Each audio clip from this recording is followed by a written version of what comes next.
gentlemen, welcome to In the Zone. Welcome back, folks. All right, Pete, I think this is our 118th version of In the Zone. We got a special guest for you today, folks. Samuel Newman Beck from the Washington Wizards.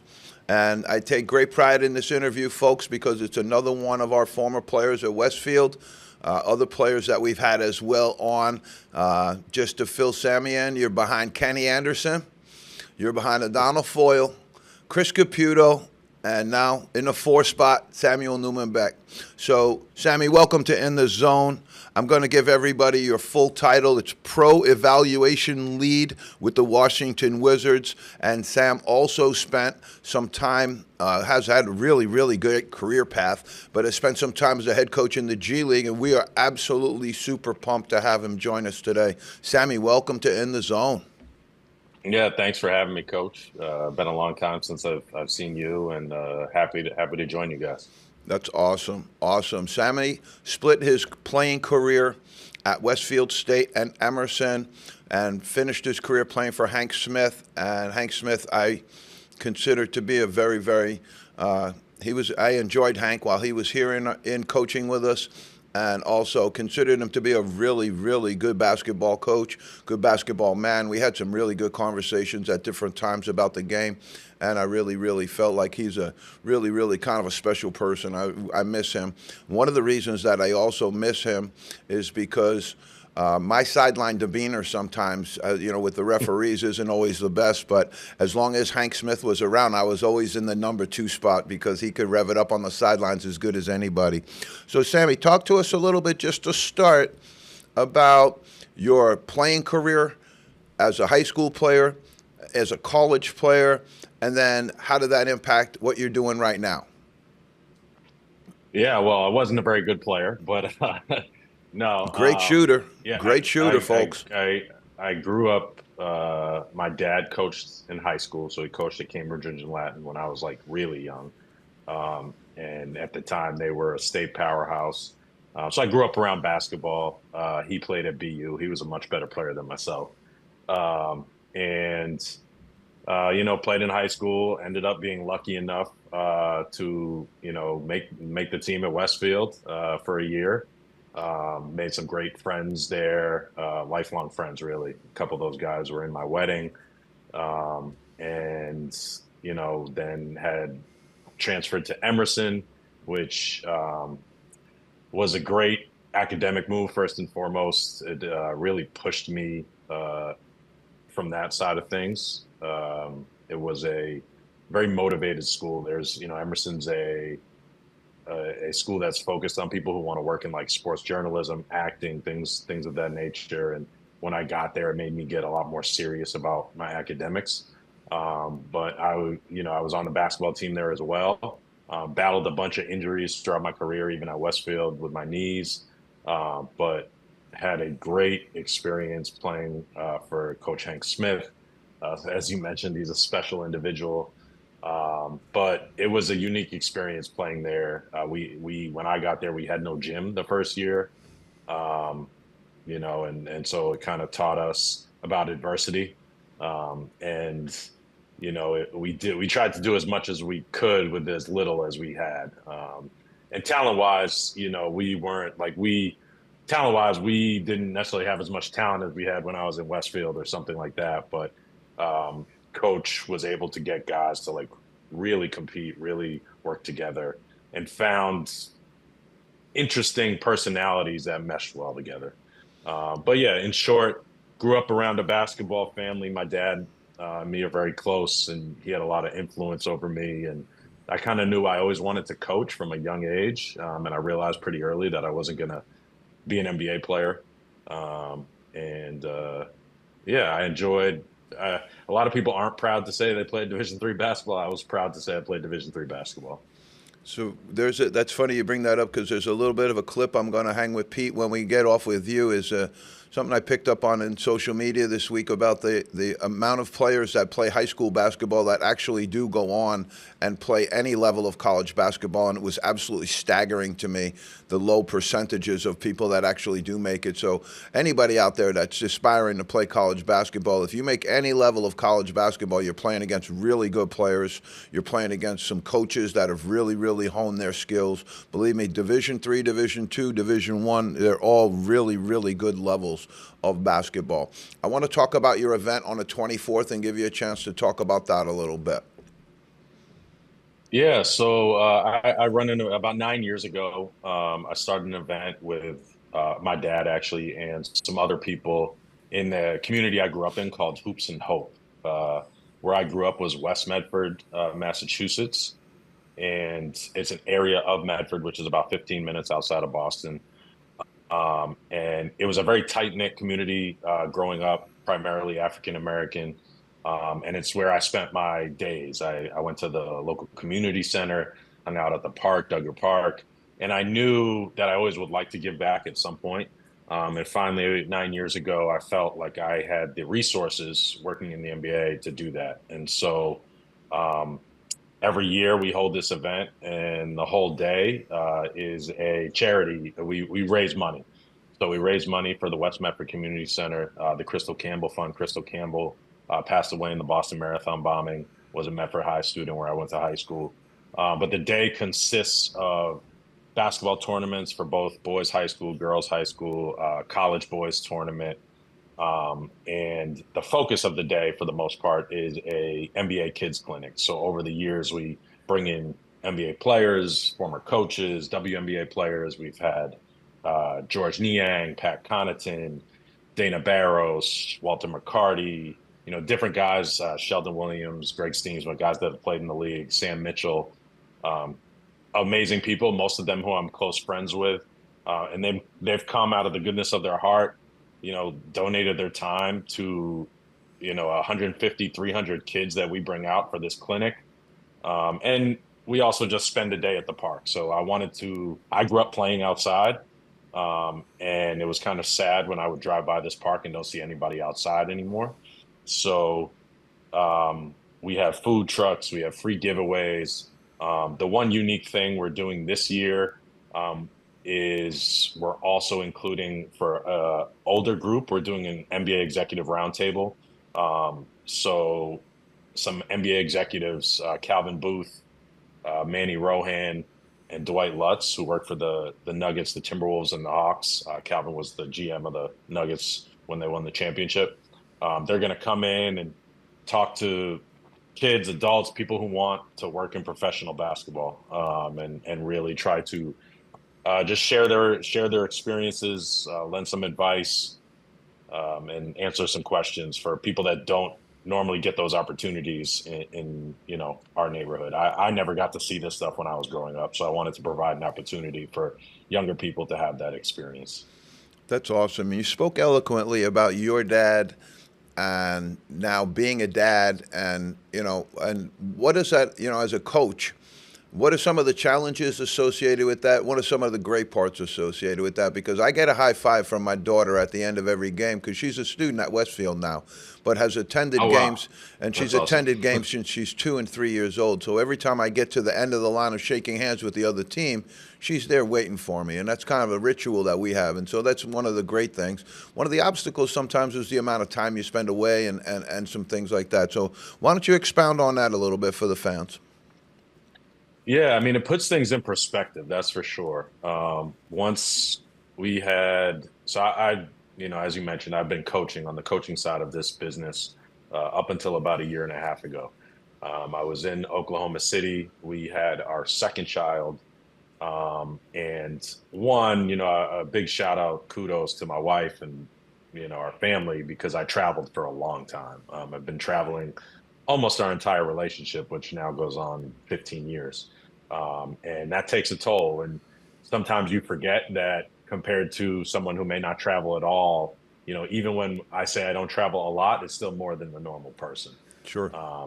And so about a year and a half ago, I decided that I wanted to make a change. I stepped away from coaching. we moved back to New England.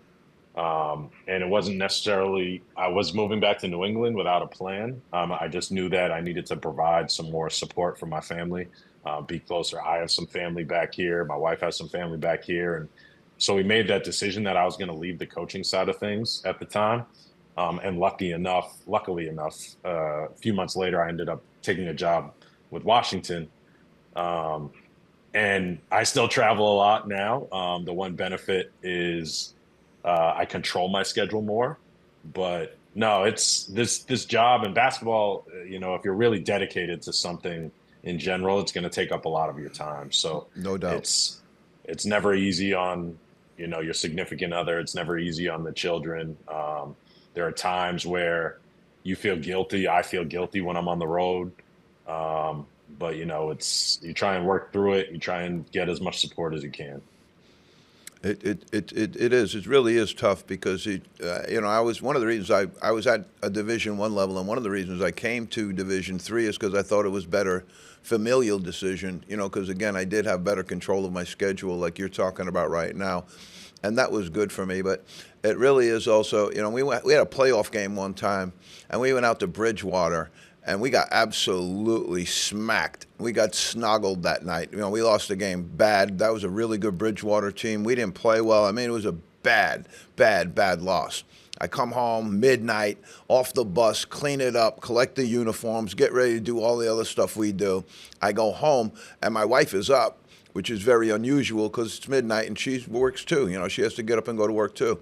And that's when she told me she was going to have the baby as well. So, it's just one of these things that you try and make it all work together as best you can, but it's the basketball wives that are out there, and I know many of them, and there's Julie Caputo and my wife Alexandra, and every single one of them have a special, unique quality to them because they can actually run things at home with where everybody else usually has two people. They're balancing it with one, and really, I don't know. I guess I'll give a shout out to my wife because she's just amazing as well too. Talk to me a Yeah, little bit. no question. Talk to me a little bit about some of the coaching influences. Who have you been around, especially NBA Yeah, I wise, mean, that you think have yeah, influenced? When you got to yeah, the G League, what was your philosophy?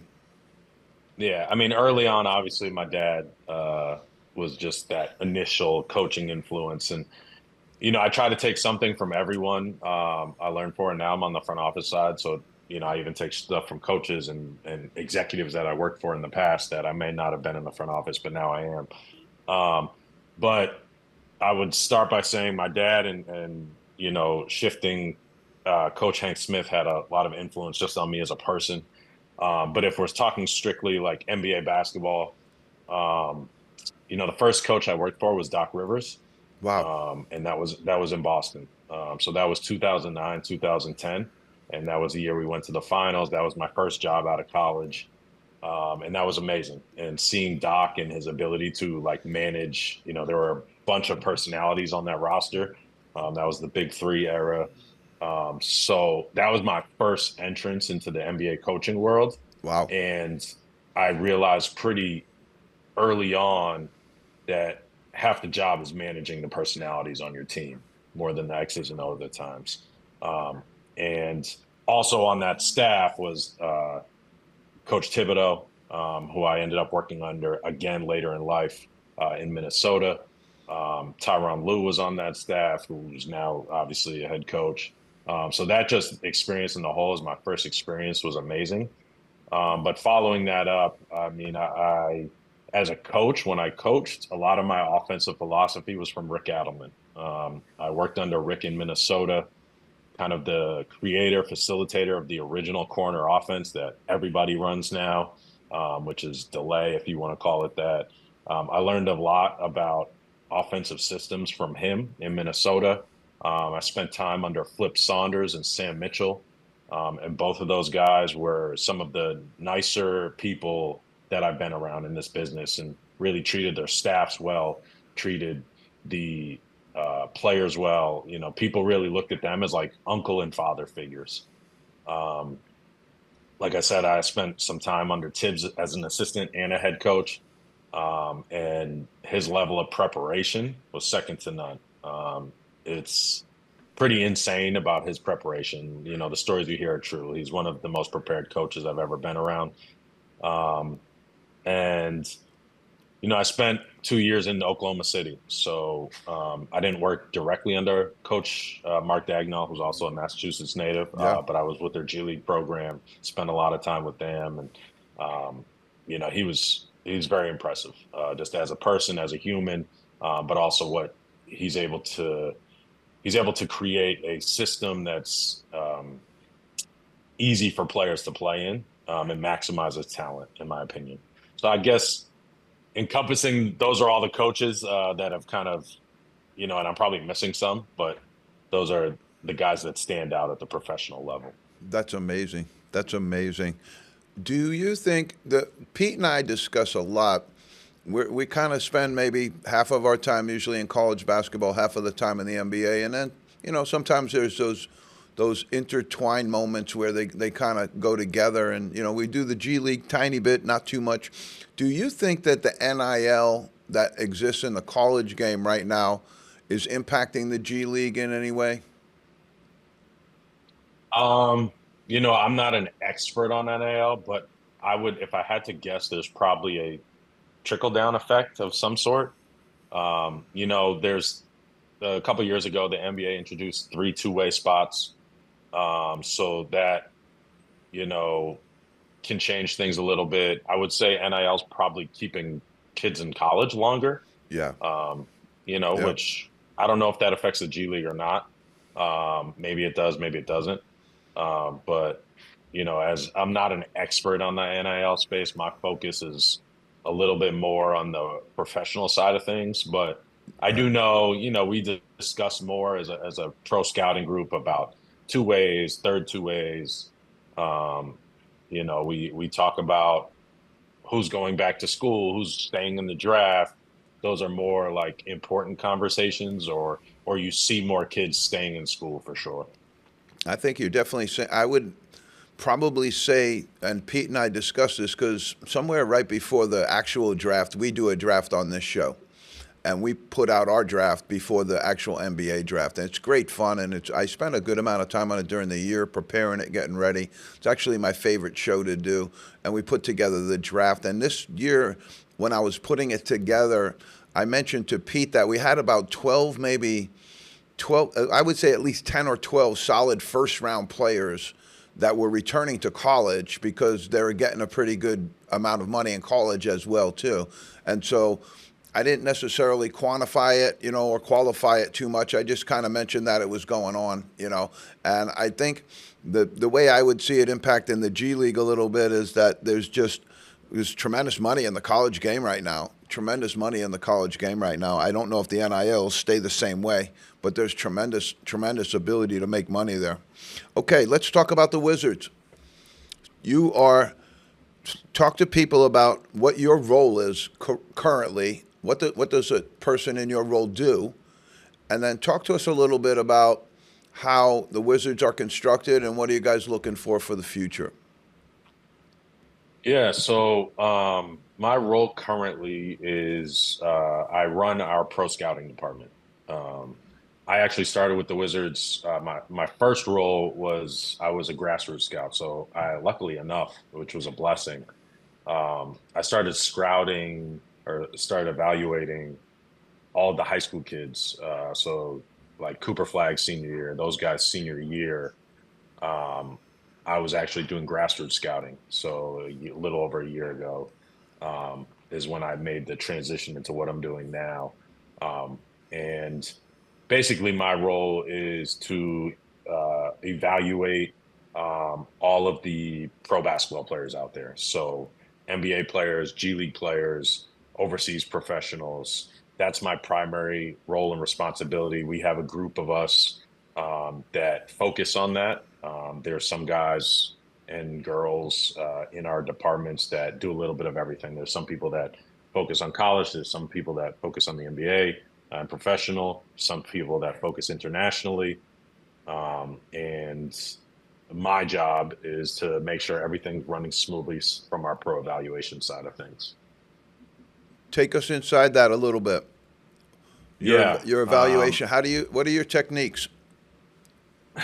What do you like to Well, see in a I can't give you everything, but yeah? What do you like to no, see in a I think player? yeah. I mean, I think for us, we're very high on character. So we're at a stage where we have a lot of youth in our organization, and we try to find the best people possible. First and foremost, we have standards that we view Wizards players, first from a human aspect, and that's one of our main focuses. Um, we want to make sure we're bringing good people into the organization for the long term. And then there's different attributes that our scouting group values. We have a amateur group run by Amber Nichols and Travis Schlenk that oversee our amateur group, and they focus more on the draft and the intangibles that they focus on, which I can't really give away. But we like to bring in people that we feel are versatile, that can play multiple positions, um, that check the boxes that we feel are important in a player. Um, but like I said, if you don't have that human aspect, it's going to be hard for us to really want to bring someone in if there's a lot of like potential issues that could be red flags for us. Yeah, there's so much to it. There's so much to it when you're evaluating and spending millions of dollars, on players that, there's just a lot to it. And I bet there's a lot of things that go into your job that are very, that are a little more complex than meet the eye, of just walking into a gym and saying, oh, yeah, he's terrific. Because in my assessment, the top 7 in the draft is usually fairly easy. When you move through 7 into 20, it becomes a little bit more of tight, But there's been some absolute great players taken in the late first round, second round, that are just amazing in the NBA right now. So I think that's where I've always been impressed with OKC's operation and the way they're operating right now. They're almost at 100% level over there because there's nowhere to put anybody right now. They've been so successful with that. What's the future hold for you, Sam? Talk to the people about that. The future holds me picking up my kids from daycare later today. No, I mean, I'm new to this organization. I'm new to the group of people. Fairly new, a year and a half now. For me, I'm enjoying what I'm doing. It's been a change from coaching, but I'm learning a ton. I'm learning on the fly. I feel like I'm hopefully helping to make our group better. So for me, I try to focus on where my feet are and constantly improving at my craft. I stepped into this from the coaching side, so I didn't come up in the front office. I came up in the coaching side. I came up in the video room. I came up uh, working under coaches, doing player development, seeing guys above me in those positions. Where now I'm in a position where I spent half the year scouting grassroots, and I spent a lot of time in the NBA. So now I'm managing our pro scouting department, but it's a new challenge. So it's reinvigorating. I'm working with great people, and it's there's something to continue to learn like constantly. So like the next, we just got done with summer league. The next 5 6 weeks, I'll be evaluating how the year went, what worked, what didn't work, where can we be more efficient, what did I do well, what did I not do well, and getting feedback from my coworkers and my bosses, and it's a new challenge. I enjoy challenges. I enjoy feeling like I'm improving, and I want to be part of what we're building. So for me, in the short term, that's what I'm looking at. That's an awesome take. I was a big Bob Knight fan, and I did get to meet Coach Knight at different times. And one of the things he spoke about that really, really struck me. I mean, there's a lot of things he said over time that have been really poignant to me as a coach. But one of the things he struck me with is you have to work on your coaching every single day. You have to. I've been in this business for 40 years. I've coached three guys, at least three guys that have played in your league, lottery picks, three of them. Had an unbelievable career in Division I and now Division III. And just the game of basketball itself, it's been such an honor and a privilege to be associated with it over the years. But it's one of those things that really struck at me. And even after all of this time that I'm in this, I still every day want to work at it. I want to get better at it because there's always new challenges and new changes that come up that you have to be fluid with. You know, I think that's the biggest thing for me right now is I don't know how much more basketball I'm learning, but it's with me, it's the fluidity of the change of the game that, you know, is really interesting right now. It's changing quite a bit. The NBA's changed quite a bit. College basketball is changing quite a bit. So I think the major thing with me is to try and be in fluid with the change, you know, but that's a great point that you raised. Let's close with a little bit of, we got hometown hero working for the Washington Wizards, Will Dawkins, general manager, just a great, great, great young man. Played at Emerson College with you as well for Coach Smith. I recruited Will Dawkins back in the day when he was a great player here locally. Let's just talk about him a little bit and we'll close. Yeah, you know, I've known Will for a long time. Obviously, we went to college together, but I've never worked for him. And this is the first time doing that. And I'm constantly impressed. You know, as one, he's opened my eyes to so many things, both that I can learn. He kind of gives myself and everyone else the leeway to really explore things on our own and push us to be better versions of ourselves. You know, and just watching him as someone who's known him for a long time, I come away constantly impressed. You know, I've never been involved with the draft. And when I watch not just him, but the other people we work for run the draft room, you know, I leave there like, wow, you know, this is an elite functioning group and a highly efficient group. But no, Will's a great human being. You know, he is a amazing human, a great boss. You know, I know he values where he grew up. He values Springfield very highly. You know, I think he'll look to give back in one way or another in the future. But I know he values family, friends, where he grew up. But it's been great. You know, I'm blessed that I was afforded this opportunity by him, but also not just him. I worked with Travis Schlenk briefly in Atlanta, and Michael Winger, who's you know, runs the entire Wizards operation. Right. I've gotten to know those guys, and yeah, it's been a blessing all around.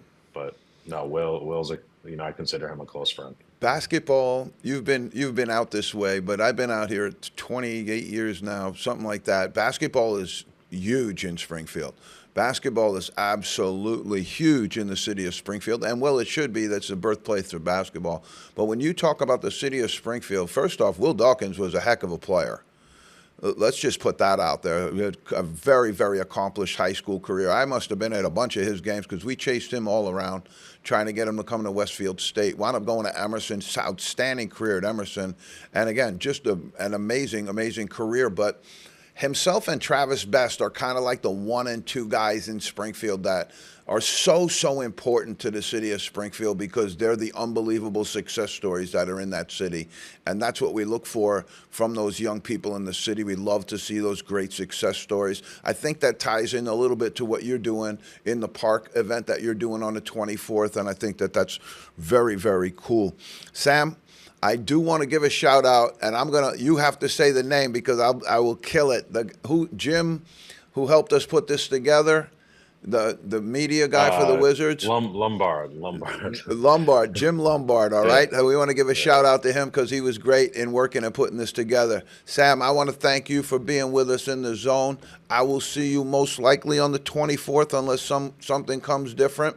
And again, always appreciated your time at Westfield. It's amazing to see what you're doing right now, and that does my heart good.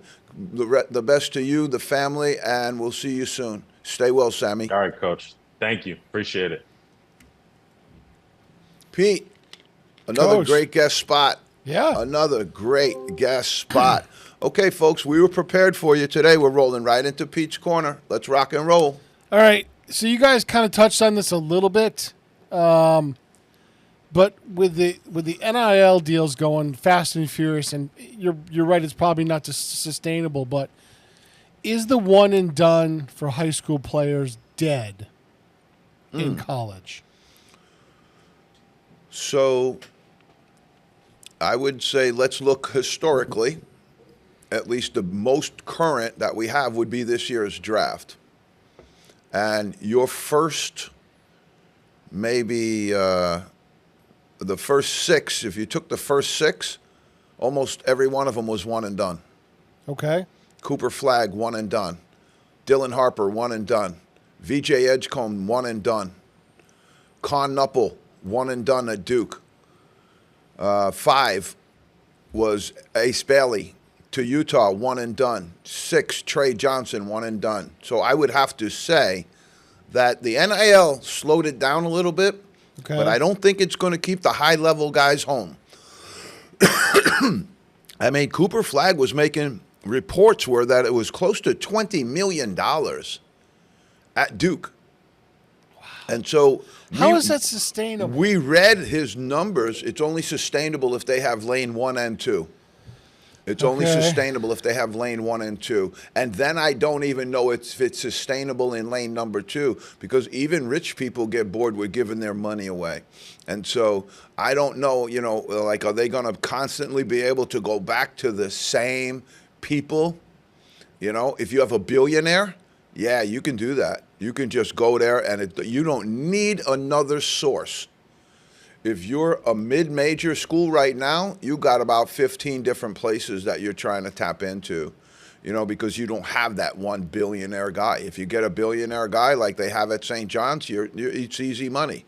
You call him up, he writes the check. If that gets stopped, also, where you have a situation with Deloitte, who is now being the auditor of these deals, and they've already thrown a bunch of them out because they weren't legitimate. They weren't providing a purpose of what you would do. They have to have some commercial representation. They have to have some advertising. If you gave the guy $1 million and he never did any NIL type of engagement, then you understand it for what it is. It's pay for play.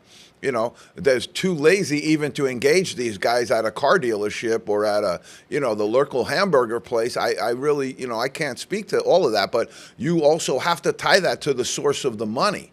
So if John Calipari has one guy out in Arkansas that's feeding the funnel, some of those deals might get kicked back, and now they're going to be at a different place, because what happens when you were up with a guy and now you say, okay, you signed with us, we have a deal, we're at $1 million, and then all of a sudden Deloitte comes back and says, nah, man, you can give them the revenue side on the house side, but all the other stuff that you currently have on this side is just pay for play, and we're whacking it out. That's something that Trump has been talking about. Congress is messing around with this. I would really, really, hate to see the day that those people get involved, but I couldn't say that it's not coming with that either. There has to be some way. The government occasionally does have to step in. I am a very, very free, hands-off, laissez-faire government person. I want the government involved as little as possible, because nobody can turn a dollar into 22 cents like the federal government. Nobody can turn a shovel-ready project into one that your daughter will see the day she gets her master's degree. So I'm way into that, but there is time. And there is, and again, this, I think some of it, the way to bring some of this back is I can't believe that the women's side has sat as quietly as they have through all of this, especially in pertaining to the revenue. Because here's what I'm going to tell you, Pete, and this is a reality. You could clean out every single person on North Carolina's team right now, get rid of them, and you wouldn't lose a single TV contract. You wouldn't lose a single person sitting in the stands. They would replace them with somebody else. And so if they're that replaceable, how important, how integral are they to the product? because the product is TV. Yeah. Right? Yep. Now, here's the dark side of it. I'm going to give it to you, and I'm going to give it to all of our fans right between the eyes. Now, the current setup. Now, guess who runs the whole thing? Gambling. Because true, yeah. college basketball Yeah. isn't getting the eyes on it if there isn't a line on that game. Take all of the lines off the college basketball games, and you will see college basketball go down to 0. They'll be back in Dratty Gymnasium in Manhattan College playing St. John's. They'll be back playing in the barns that they used to play in instead of these mega arenas. Take gambling out of this formula right now and see what happens. They are inextricably tied. They are tethered. Not only are they tethered, they are absolutely vital to important to each other's existence right now. That's where we're at. It ain't good. All right, Pete, great question, though. Okay, number 2. With the Celtics losing a couple mainstays, Holiday, Cornette, and Porzingis, do you think they've added enough to make another run, or are they just going to be an average team this year? I think you have an average coach to begin with. Okay. Who had an unbelievable talent of roster. You also forgot one that's going to be missing as well, although he's still in a Celtic uniform, but Jason Tatum most likely doesn't suit up this year. So now you got all of those guys out. They added Fernie Simons, who's from the Blazers, like him a lot, but you lost all of that and you replaced it with one player. I don't think that they have enough. You know, if they're going to start playing Baylor Shearman, Nehemias Queta, they're not going to have the same talent level that they did. They won't be better than the Knicks. They won't be better than the 76ers if they can keep everybody healthy. Certainly not better than the Cavs and the Pacers. I really think that what happened was, and again, I'm a little surprised that Brad Stevens has been able to survive all of this, is that they built this team so top heavy to be only championship driven, and that's the way it makes money. And so I think the new ownership coming in, you know, I don't know if they're going to be as driven as to see, oh, we won the championship. I think they want to see, hey, we made some money, you know, that we were able to produce a profit. I don't know how that's all going to work, but I think that's what you're seeing right now is because those are basically salary dumps.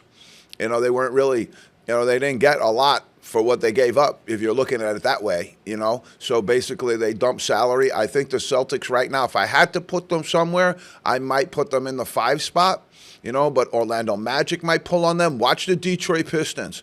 You see what the Pistons did to the Knicks this year in the playoffs? They gave them everything they could handle. Give them the Pistons on this Celtic team now, this emaciated Celtic team right now. I think the Pistons are much better than them. I think without Tatum, this team's completely different. They have Jaylen Brown. He's a $50 million man. We're going to find out. Going to find out next year because so much of the load is going to be on him and White and some of the other guys that have been ancillary players for a long time. Are they going to be able to step up and take that role? We'll see. We'll see. I think Brown's certainly a capable player, but I don't even think they got enough up front. You know, you talk about Cornette going. You're talking about, you know, who is their center this year anyway? They played Porzingis most of the time in that position, and he's gone now. So I think they're in trouble, Pete. I really do. I don't think they dismantled this thing well, but I think they had no choice because they were hemorrhaging money. Yeah. Hemorrhaging money. You had a luxury tax that exceeded your payroll. Not Yeah, good. sure, right, exactly. No bueno. Yeah. No bueno. All right, question number 3. 3-bomb. With the schedules being out for college, is this where the college coaches start planning their seasons and starting engage, looking over their landscape, see what they got, and see how they start to game plan for the season?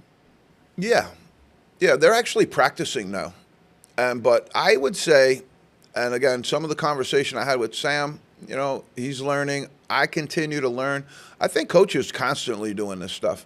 They're always looking for an edge. They know the competition is really, really rough. So coaches really don't take a lot of. They're their own worst enemies because they're pushing themselves. They're up against a room full of ghosts.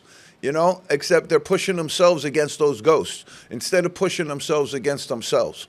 You know, just be better than you were yesterday. You don't have to push up against all those ghosts in the rooms because that's daunting, man. That's absolutely mind-crushing. And I would tell all these young coaches, lay off of that stuff. Just be better than you were yesterday. Make your team better than it was yesterday. Make your program better than it was yesterday, and you're moving in the right direction.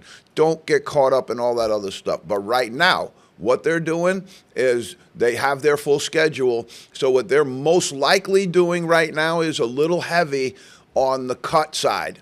All right, they're in the cutting room. So they're looking at all the films from last year, trying to put together their roster from this year. But that's where, you and I talked about that. That's where this job's crazy now. Yeah, right. Whoever's in the cutting room right now is cutting last year's cuts that have very little value into this year's cuts. So you're trying to put that all together. And so, like, let's say you took a guy from Memphis, P.J. Haggerty went from Memphis and he went to Kansas State. All right, and if Kansas State's on your roster, you might be clipping up P.J. Haggerty at Memphis and just showing it that way. But that's the difficulty of it. Now you got to extrapolate out and get another team, get another scout, get that other group in here, start cutting that film up and incorporate it in. But I would say that's what they're doing right now, is they're in the cut room. Here's the first team we're playing. Let's get ready. Let's go. I want to know everything they run. I want to know every out-of-bounds play. I want to know what kind of gum the coach chews. I want to know what if they have a priest, a rabbi, an imam. I want to know what kind of religious factor they may have on their bench. I want to know everything. And that starts now. That starts now. So they are practicing. They're doing some small group stuff, but also coaches in that Division I level, probably if a player pops, what's to stop them from doing this? I guess they have some roster limits, but that might just cut some walk-on guys, get rid of some of those guys on the bottom. But what's to stop them from saying, look, John, we don't have a scholarship for you right now, but we do have $150,000. So you can take 75 of that and pay your own tuition, and we'll give you a $75,000 contract at this time. So you can skirt the rules a little bit around that now, even late, because you saw like my home alma mater, St. Bonaventure, just signed another guy 2 days ago. So there's constantly that recruitment stuff going on, and, do you have money left? Do you have a spot left? Do you have a jersey for the kid if he comes? Those are the things that you have to go and consider. But right now, that's part of it as well. Recruitment never stops. So they're getting ready. They're getting their team ready, and then they're in the cut room. They're cutting up all the tape so they can show it to their kids on a very concise basis and get them to understand, try and see what this team does at their essence, and then maybe break it out into, that a lot of also what you're talking about right there in the cut room is coach to coach. Some coaches are crazy into the cut room.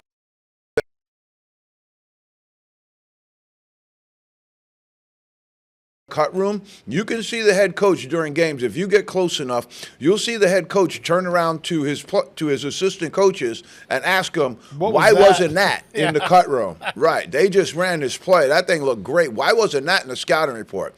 So we've seen that. I've actually been cursed out on the bench myself because we didn't have something in the scouting report, So that can happen. Head coaches, they get a little hostile with their assistants from time to time. But I can tell you that I have seen it. I have seen it. All right, Pete.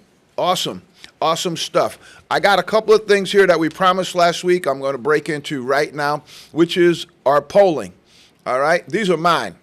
All right? These are mine. I know everybody else has a poll out. Everybody else has a way too early top 25. We'll keep updating ours throughout the summer. But right now, I got some Big East poll. I got the big boys. I'll give you the big boys. All right? This is a team I'm very high on, folks. I'm going to say it now. And again, you guys want to talk gambling and all this other stuff, this St. John's team's ready to go. It's going to be a while before they lose a game. UConn, the Huskies, in the 2 spot. I could see Creighton and Marquette pull up on them a little bit, though.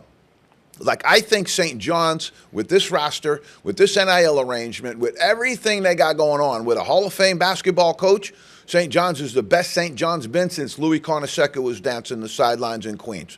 All right? And right now, there's a big gap, Pete.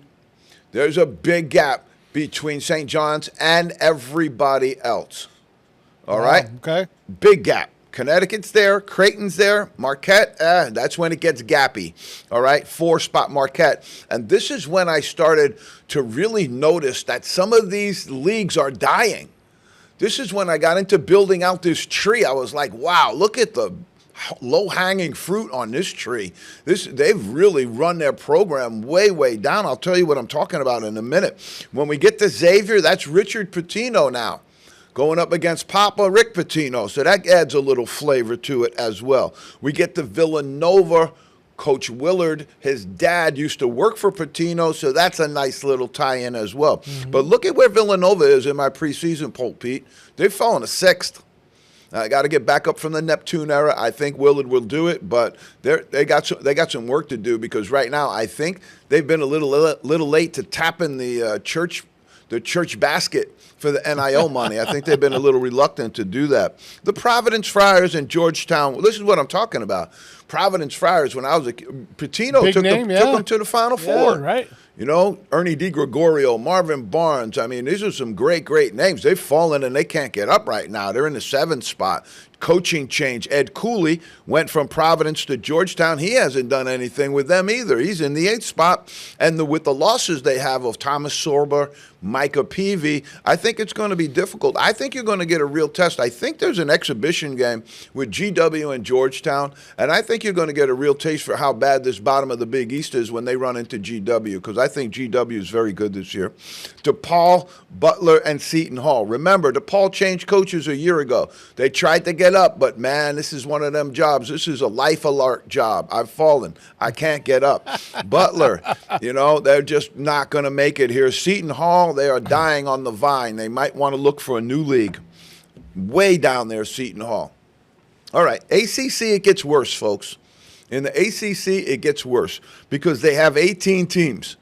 And when you split the Mason-Dixon line in this conference, boy, do you head downhill, and you're going to Hades in a handbasket when you get here.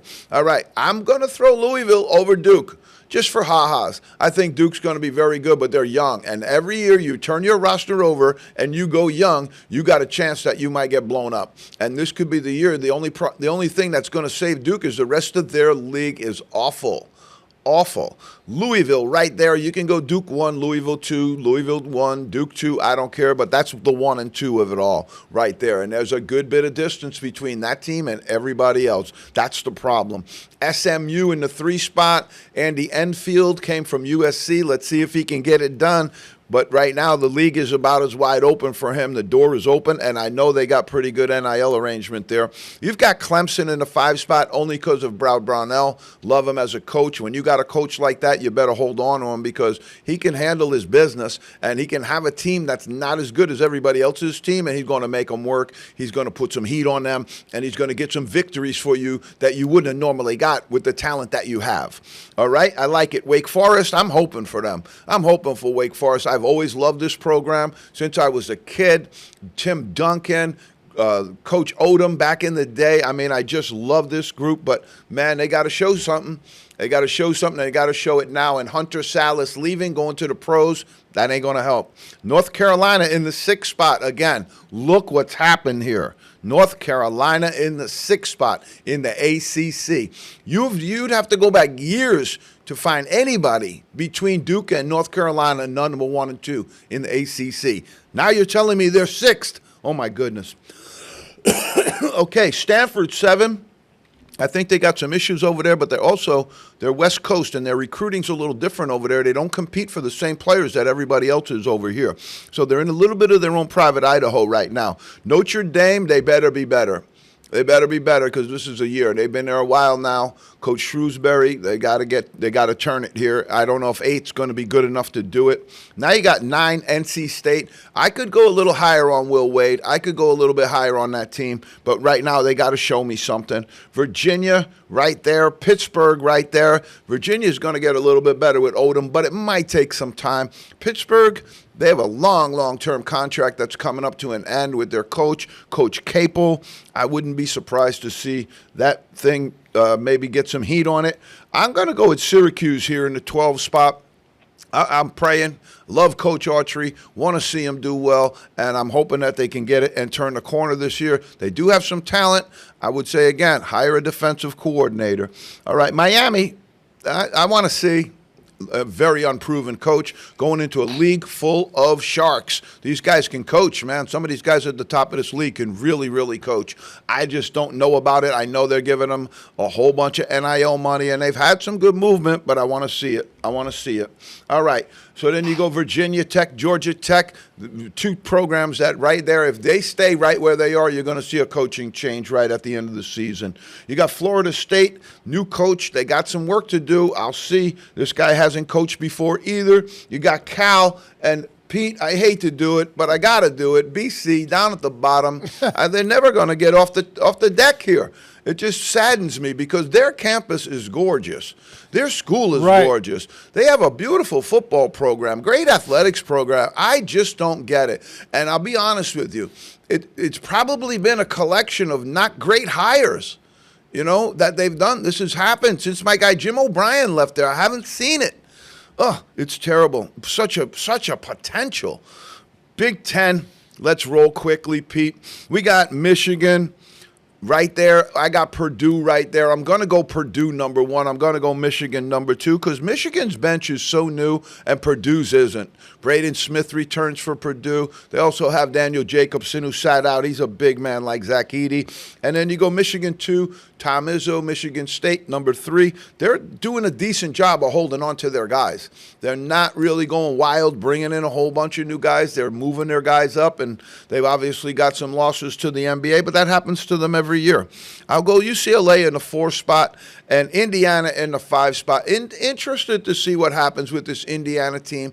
New coaching staff, new approach, but they had a big NIL bundle going into the previous year. So I'd like to see they have that same bundle. I think Indiana can rise quickly. Illinois, you got Coach Underwood. He's solid. Wisconsin, Greg Gard, solid. Division III guy. He can coach. Leave him alone. You don't have a great program.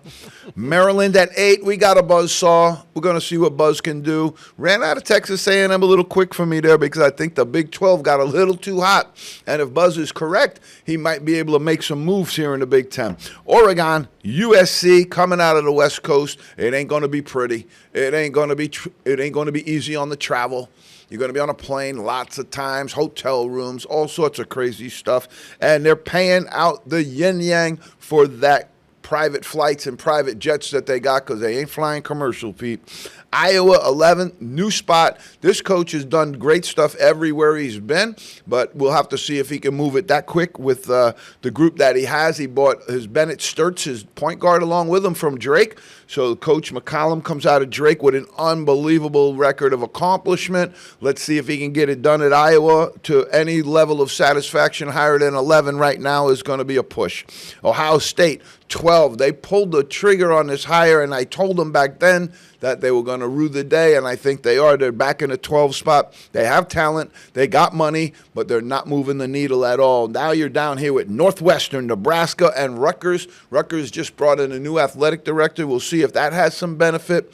But they obviously didn't miss on the NIL number because they had Ace Bailey and they had Dylan Harper, who were the 2 and 3 best players, ESPN top 100 in the year. So they obviously had some dough to spend, but they didn't get it done by any stretch of the imagination with that payroll. This is the scrutiny that comes, Pete. You had a payroll. You did this with it. You brought in these guys, and this is where you wound up. You didn't make the NIT. You didn't make the NCAA. That's where the scrutiny comes from, and that's where the heat comes. Scrutiny precedes heat. Minnesota, Washington, Penn State. Oh, my God. Who cares? You know, let them go off and form a different league. Go off somewhere else and take the bottom 4 or 5 teams of that league. Take the bottom 4 or 5 teams in the ACC and form another league. You guys are absolutely have an albatross around your neck and you're killing yourselves. Big 12, this one's going to be great this year. And then we'll get you to SEC and we'll close. I got about 6 minutes, Pete? Yep. Beautiful. All right. So we go Houston, number 1. We go Houston because Kelvin Sampson. We go Houston because Milos Uzan is back. We go Houston because they play defense, and they're unbelievable. Texas Tech, number 2. This is the most talented team in the Big 12 right now, though. I think Houston's got their thing going, and I think they'll be fine, but don't be surprised if Texas Tech goes up to hyperspace on this league and goes against everybody because they're really, really good. Another team that could as well do that is BYU with the number 1, say it again, the number 1 player in the nation, A.J. Dabonsa out of Brockton, Massachusetts, heading out to BYU. That's the NIL game, Pete. That's the NIL game. They got some of that Latter-day Saint money, loaded up. And now Make it rain. And now what they're hoping is that the Utah Jazz stay right there in the bottom of the NBA, and they get A.J. DeBonsa too. Iowa State in the 4th spot. They fell apart this year, and they have losses. I think they're doing well. I don't think Iowa State's a great job there, but they got a big bundle of NIL money, and they better get it rolling because I think that's the kind of place that they get very, very impatient. Now, here's what I'm talking about. Look at these next 2 teams in the 5 and 6 hole, Arizona and Kansas. Those 2 teams are vaunted top 25 teams. Kansas right now gets Darren Peterson, who they consider him to be, with A.J. DeBonsa, the number 1 or 2 player going. We'll see. But Kansas and Arizona in the 5 and 6 spot, no bueno for that group. And you got Kansas State 7. They brought in a lot of NIL money, but they got to produce. Then you go Baylor, TCU, West Virginia, and UCF. Let's see if UCF takes as many gambles as they did this year. Utah, Cincinnati, there's going to be some fire going on at some of these programs if they don't elevate quickly. Arizona State, again, a little hot seat. Colorado, hot seat. Oklahoma State, they just changed, so we'll see, but that one's rabid too. All right, so the SEC, I consider this the best league in the game right now. We're going to roll through it, Pete. We're going to rock and roll, and we're going to let you say right now, Pete, do you think, given the fact, well, Boogie's hurt, but they got Boogie, and they got this other good guard, like they did when they brought in Walter Clayton and Elijah Martin. Both of those players were brought in through the portal, through the NIL. Now that they have Xavion Lee and they have Boogie Flan, with a good portion of the other group back, can the Florida Gators repeat, Pete? I would think so, yeah. With that good of a group, that much talent, you just keep everybody thinking the same thing like Connecticut did for a couple of years. You could do that. I think they got a shot to be the next UConn. Yeah. Right now, they're well positioned. When they brought Alex Condon back, they got Haw. They've got some really good pieces back from this year's team. A couple of bigs there. They have a very, very large team. And they also have Olivier Roux sitting out, who's 7'9". They're also talking about Olivier Roux, 7'9", joining the Gators football team, but I'd have to see that happen. All right, we're going to roll Kentucky next. Auburn and Alabama, 3 and 4. Somebody made a good point the other day about this Auburn-Alabama situation. They're football-heavy schools. And 75% of that NIL money is going to take up every single dollar they got to try and make those teams into what they have been. Now, what does basketball do? They're in lane number 2. And if their kickbacks from Deloitte are going to be heavy, then they're going to wind up with, oh, my God, this guy, we thought we could give him $3 million. Now we're down to $800,000. It's not going to work. It's not going to work. It's not workable right now. So you see Auburn. I like Kentucky, what they've done. They're going to have a boatload of money down there. You can be sure of that. Rick Barnes, Tennessee in the 5 spot. They lost their whole backcourt. They got a lot to make up, but I think he can do it. Mississippi, this team could rise and even go up to the top 3 right here. Missouri, Arkansas.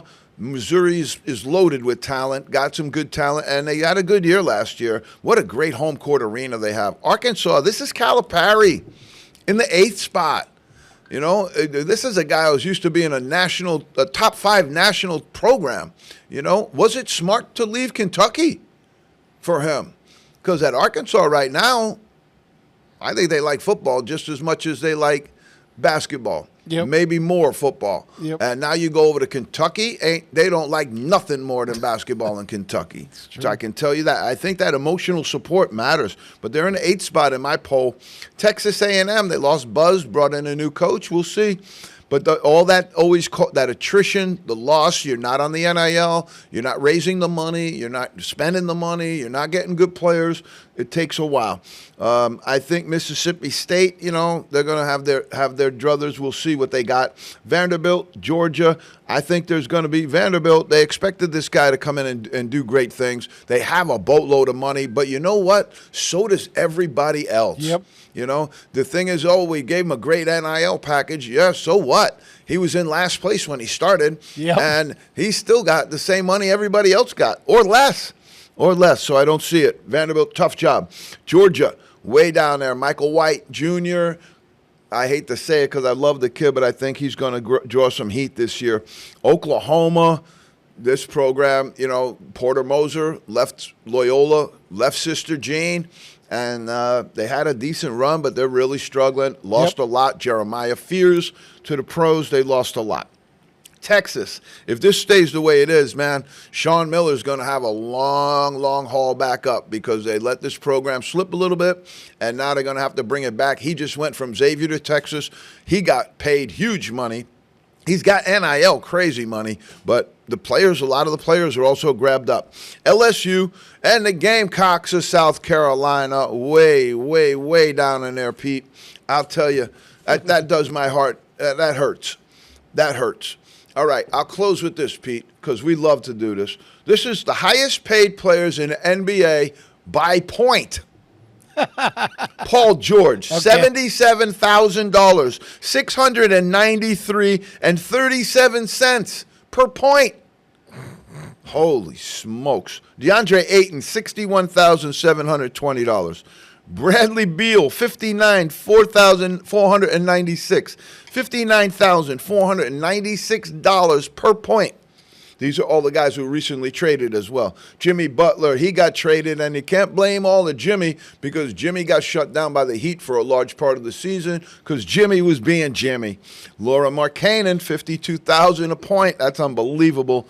Now look at there's two of these guys are on the Heat, and the funny thing is they're role players for the Heat. You got Hartenstein and Alex Caruso. Caruso at $47,000 per point. That's a lot, and Hartenstein was way up there as well. Here's your guy Jrue Holiday, Pete, $47,230 per point.